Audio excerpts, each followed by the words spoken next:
Hi, I'm Fernando, Learning Community Guy, and I'm excited to keep talking to you about homeschooling. I'm not only the community guide at Outschool, I'm also a homeschooling dad myself. So I can tell you from experience that starting homeschooling can be very overwhelming. In today's video, I'm going to tell you some of the things that I wish I knew when I was starting homeschooling. We're going to go over 10 steps that you can use to start homeschooling. Step 1 is to really think about your family life and what you need. Is there something prompting you to homeschool? There are many reasons why families choose homeschooling in place of other types of schooling, but to make it work for your family, you'll need to think about why you want to homeschool. It will make a difference for the format, curriculum, and schedule you use, so don't skip this step. If you're still thinking about whether homeschooling is right for you, I totally get it. It takes a while to really talk as a family and decide what is best.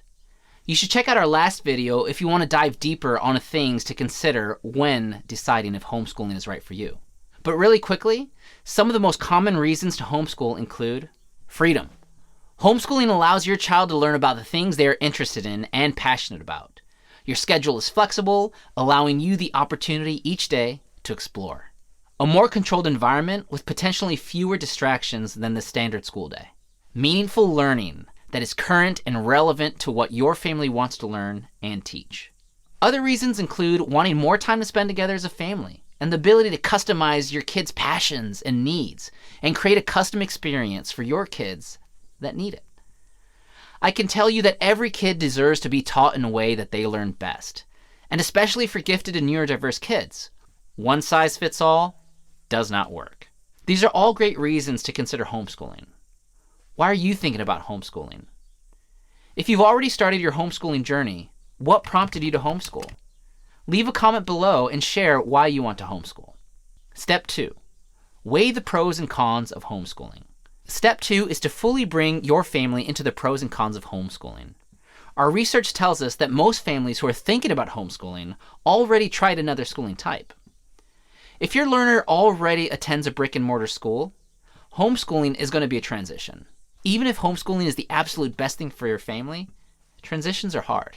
So as well as making sure that all parents and guardians are on the same page, you should discuss things like your schedule, when one or all parents are working full-time jobs, as well as how you share responsibilities.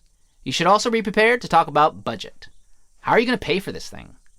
Don't be afraid to ask a family counselor for help to talk these things through. It's important to stress that you must talk to your kids too. After all, this is about them. What do your kids want? What do they not want? It's great to ask them about how they learn best and what topics interest them. But don't forget to talk to them about how they would like to socialize and make friends.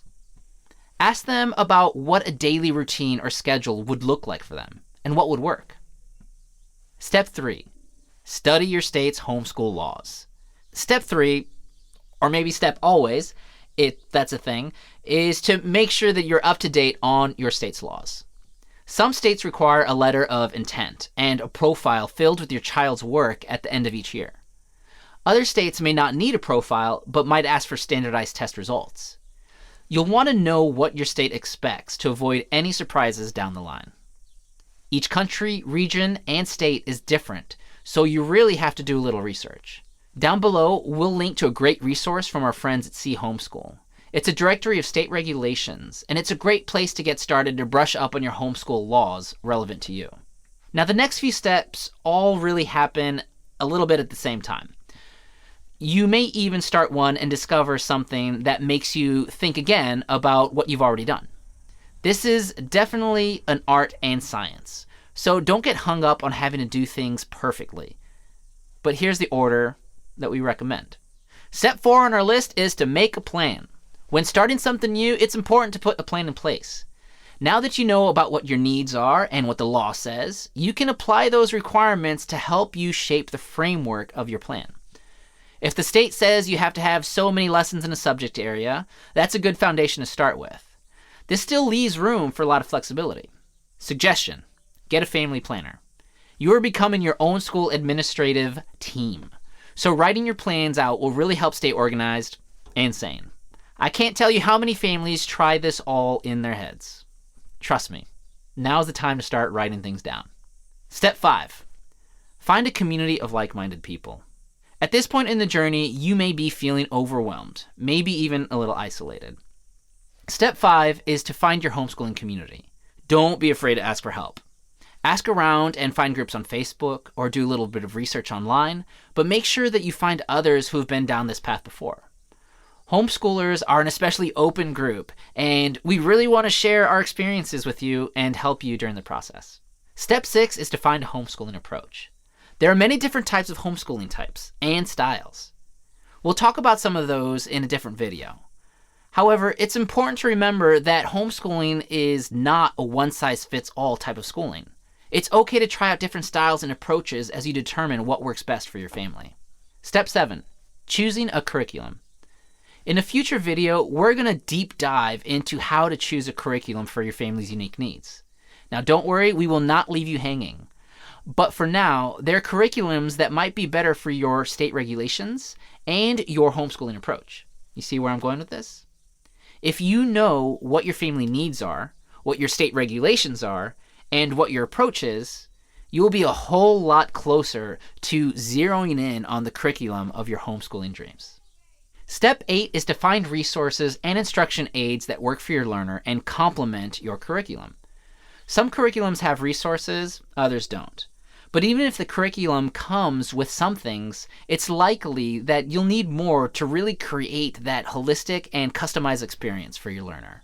But not all resources cost money. There are a lot of resources available for homeschooled children, from textbooks and workbooks to video enrichment and online resources such as Outschool. Mix and match the various subjects and add a class or subject that interests your child. No one knows your child better than you. If your child enjoys reading, consider story-like history and literature books. Maybe you have more of a hands-on learner, so enjoy an afternoon cooking up some science experiments in the kitchen.